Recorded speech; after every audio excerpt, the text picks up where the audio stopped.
beneficial is it to have the confidence boosted at the weekend ahead of our trip?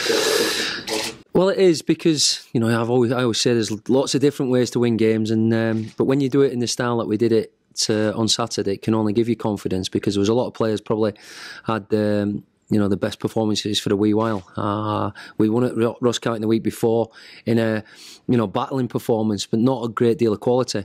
But I thought on Saturday, all over the park, and I think as a manager, it's always nice when other managers comment on you that you were hungrier than them, and that I read Danny's comments this morning. So it's always nice to play well, but also to know that we had that on the day a little bit more, because that's the worst thing as a manager. You don't want to say that about your own team. So it was a nice compliment.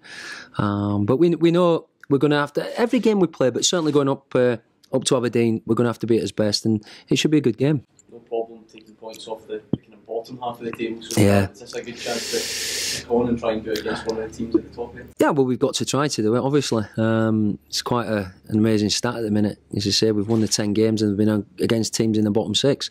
And we've managed one result, one draw up at Tannadice, where I thought we played really well. So we'll need to play well. I think the 2 games against Aberdeen this year, no doubt. I think the first game, us coming back from Russia when we did had an impact later on in the game. But Aberdeen thoroughly deserved the victory and played really well. The cup game, well, things just didn't go for us in that night, and I was pleased with the performance. So I said at the beginning of the season, Derek's brought some good players in, allied to the strong players they have. There's no doubt for me, out with Celtic, they've got the strongest squad in depth. But the other sides like ourselves and Inverness and St Johnstone, and obviously Dundee United, who think team-wise, we're all, very similar, and we've got to go up there and prove that.